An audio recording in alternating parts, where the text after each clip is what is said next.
This is Charles Kao with Travel Mall TV in Oslo, Norway. In association with the Travel Channel, we are at the International EcoTourism Conference, co-sponsored by the International EcoTourism Society, the United Nations Foundation, Counterpart International, UNESCO, and other associations and NGOs. 450 ecotourism professionals from around the globe have gathered here in Oslo, Norway, to meet about issues concerning their industry. They will spend the next 3 days participating in a variety of workshops and networking, learning about the challenges, success stories they have had from around the world. Some of the program that will be covered in the workshops include titles like Local Partnerships for Community-Based Ecotourism, Ecotourism in Protected Areas, Training and Education in Ecotourism. Another track addressing poverty and sustainable development through ecotourism, Coastal and Ocean Ecotourism, Marketing Ecotourism. Another track covers Ecotourism and the UNESCO World Heritage Sites, Ecotourism and the impacts on wildlife, the role of national and regional ecotourism.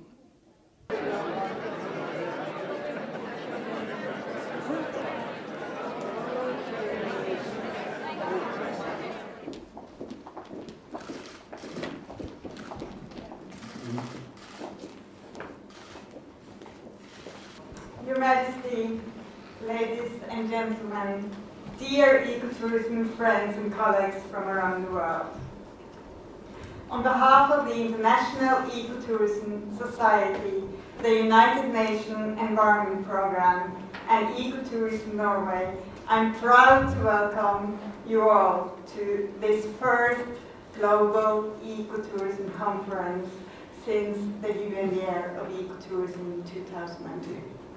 Representing the Sami Parliament in Norway, the Sametinget, please welcome our next speaker, Ms. Anne-Marie Thomassen, member of the Sami Council.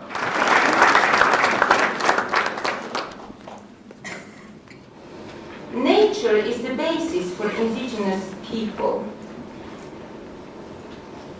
existence, as well as for the understanding of the world. Beliefs, customs, traditions, and culture as a whole. The bond is related not only to their use of land and resources, or to the degree of exploitation, but equally to other aspects of life, such as kinship, the handing down of traditional knowledge, and the sense of belonging to and in these areas. This dimension is also valid in relation to ecotourism. It is most gratifying to see that this conference has precisely such an indigenous perspective on the program. The International EcoTourism Association is the umbrella organization for ecotourism associations around the world. Please welcome our good friends, partner and co-organizer of this global conference, the Executive Director of TIES, Mr. Dave Solid, and the Chair of the TIES Board of Directors, Dr. Kelly Bricker. As we all know, nature tourism continues to grow faster than all other forms of tourism development. In fact, since TIE's inception, it has been growing 20 to 34% per year. The implication of this growth on protected areas are enormous, and as resources continue to experience both positive and negative impacts from tourism development, we must be inclusive of not only environmental considerations, but also the needs, social needs and economic needs as pillars and part of the equation. We also understand that tourism to even one site can have both positive and negative impacts on ecosystems, landscapes, and wildlife. Similarly, it can either contribute to socioeconomic development or erode it. As the world's largest industry and one that is continuing to expand, there is the potential for tourism to play a positive role in supporting biodiversity conservation and development at local, regional, and global levels. And we are happy to introduce to you Mr. Villet, the President of the Global Development Organization from Park International. Please welcome. Thank you, Madam. For us at Counterpart International, as I said, tourism is the largest and fastest growing industry in the world, but for us, we see it as the largest voluntary transfer of resources from the rich to the poor in history. Think about it. In 4 years' time, we will see 1 billion arrivals a year, just in 4 years' time. So we have to ensure that these people arriving all over in different parts of the world are doing so at a rate which is not damaging the environment or harming local destinations. I mean, think of it, 1 billion people arriving saying, "Hi, I'm here, where can I meet some locals? How do I spend my money? And importantly, where do I plant the trees for my carbon offset for this trip?" Our job is to ensure that as much of history's largest voluntary transfer of cash from the haves to the have-nots is spent on enhancing culture, wealth, education, and the environment at destinations. If we do not move quickly and effectively to funnel much of this huge voluntary transfer of cash, then we will not be protecting all the things that we hold so dear.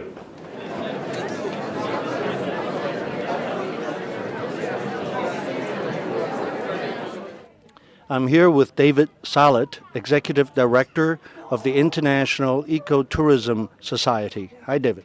How are you? Help me with a little background about the formation and composition of the members of the International Ecotourism Society, please.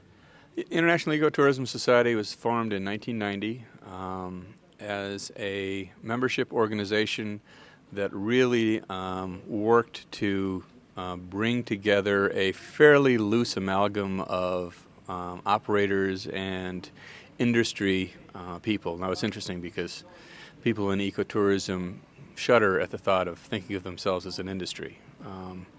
And we'll come back to that one. Yeah. And it grew and kind of matured as an organization that really tended to focus the interests of the collective community that is ecotourism. And it grew and prospered, and when I discovered TIES, I saw it really as a membership organization, as a membership service organization. And I still believe that the membership, which comprises slightly more than 900 members in 90 countries, as the greatest strength of the organization. There is an enormous reservoir of knowledge, experience, expertise that resides in our membership, and that is really, I think, one of the great strengths of our organization.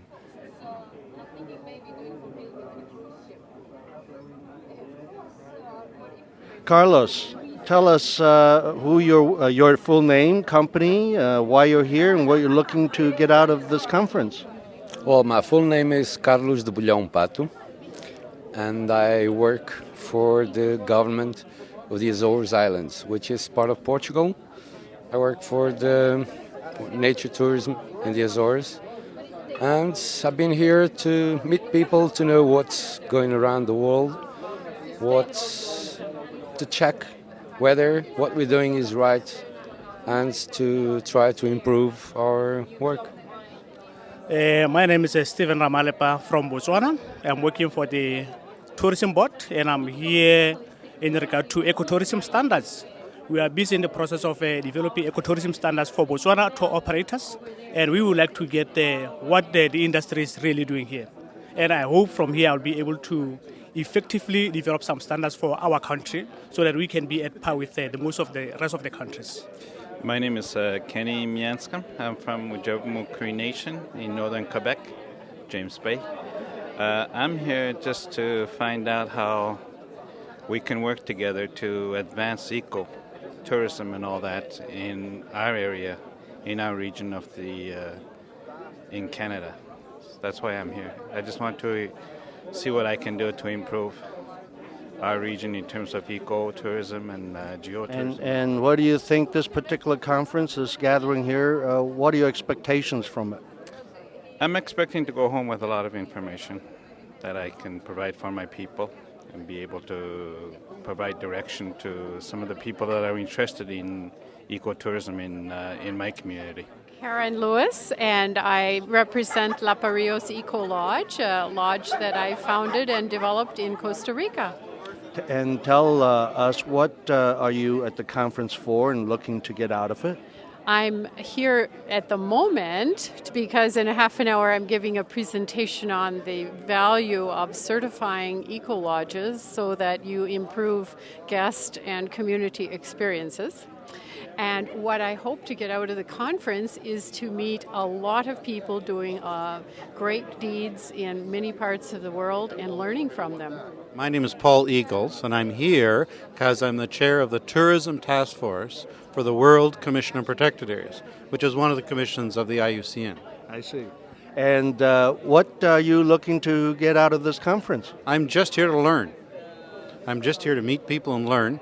And right after this session, we have a special session on tourism and protected areas with the Director of National Parks for South Africa.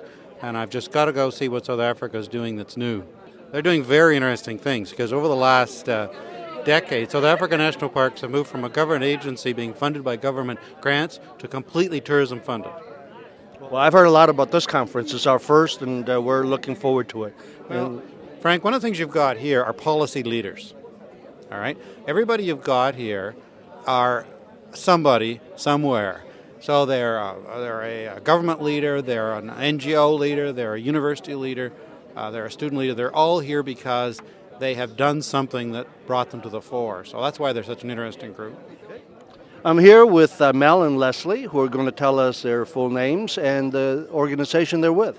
I'm Mel Dinkel. I'm the Chief Operating Officer for the Catalina Island Conservancy. And I'm Leslie Barron. I'm the Chief Communications Officer for the Catalina Island Conservancy. Mel, tell me what drew you to the conference and what are you looking to get out of it, please?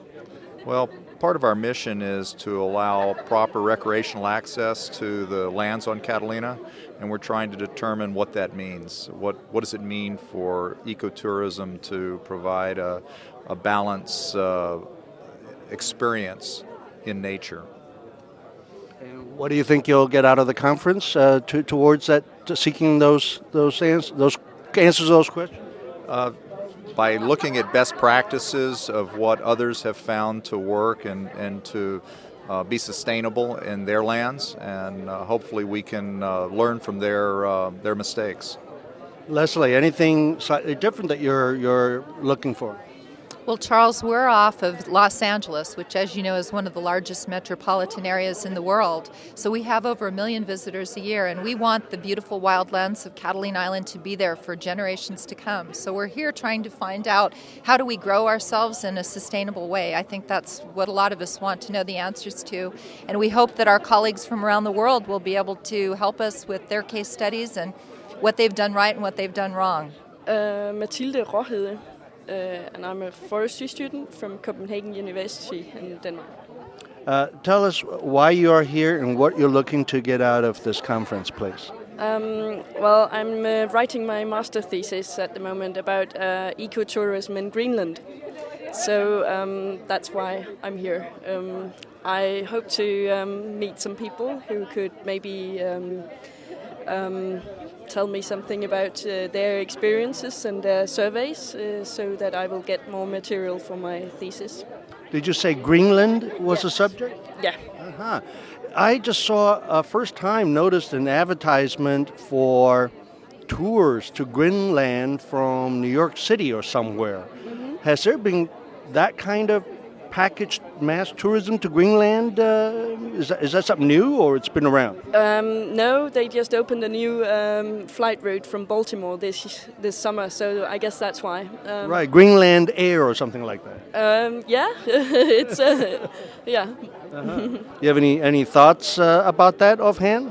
Well, tourism is really growing massively in Greenland in these years. So I guess I think it's quite important to know what to do about it to make sure that the conservation in Greenland will take place. My name is Silke Nielebock from Germany, and I'm studying in Germany in Oldenburg. And I will write my master thesis this year in Norway about the ecotourism. And I'm working for an organization. It's called Ocean Sounds on the Lofoten in northern Norway. And I will ask the tourists why they are making ecotourism and if they are making ecotourism, and I will see what the result will be. So it's kind of an internship you have with them that you'll be working this summer in Norway? Yeah, yes. Oh, that sounds like fun. What are you looking to get out of this conference? Yes, I try to come in the theme because I'm studying and it's my first time I have contact with ecotourism and I will find out what organizations are here and perhaps have some connections to other people. I'm sure you will. I'm sure you will. Well, have a great conference, and I hope you get learn a lot and make a lot of connections. Yes, thank you. Thank you. Gopi, tell us your full name. Gopinath Parel. And which organization are you with? I run a company called The Blue Yonder, based in Kerala, in India. Based in where? In Kerala, in India. Oh, excellent. And why are you attending the conference, and what are you looking to get out of it? Because my travel company is based on the concept of responsible tourism. So we've been working in the last 3 years looking at various experiments in terms of how we can increase the benefits of our business into the local communities. So attending a conference like this, it gives us an exposure about what others are doing in different parts of the world. You know, sometimes you really don't have to reinvent the wheel when other people are working on similar concepts. So it's basically about telling others the story about how we work and also to hear about the stories of how other people are working. Are there any marketing opportunities here that you know about? For me, one main opportunity that I'm looking at is in terms of the presence that we get online. You know, like we've been associated with this conference right from the beginning, so that is kind of diverting many traffics onto our website, because I'm also one of the speaker in one of the session here. So those people who are looking for responsibility or travel based on responsible tourism, they all end up on the website, and that's in a way reaching our website as well. I understand. Thank you, Gopi. Well, my full name is Jose Vera Justi. I come from Patagonia in the southern part of Chile. I'm currently working on a couple of projects that are very much interested in protecting biodiversity, and one of them is the one that appears here, which is SEQUA. It's the Center for the Studies of the Quaternary Period, and in a newly defined area of interest, the group of scientists that are involved in working with sciences of the Quaternary are very much interested in developing activities and skills related to conservation, related to protection of the environment, and getting involved with the community. The name of my organization is Sri Lanka EcoTourism Foundation. My name is Frederick De Silva Gurusinga Opalita. I'm the president, founder president. And why are you attending the conference, and what are you looking to get out of it? Yeah, because we are the pioneers of ecotourism in Sri Lanka, and mostly we are using ecotourism concepts in Sri Lanka to alleviate poverty and assure some economic benefit for the rural community. Because Sri Lanka is not that developed, I mean economically, so that we think that the income generated through tourism should support the rural people and the community at large. That's the main reason that we are here. We learn a lot from ecotourism, how to support the community. Michelle Bashir. I am here representing the Lebanon Mountain Trail project, and it's a 2-year project being implemented by EcoDit, a private company whom I work for. It's a private consultancy. In which country? In Lebanon, actually. And why are you attending the conference, and what are you looking to get out of it?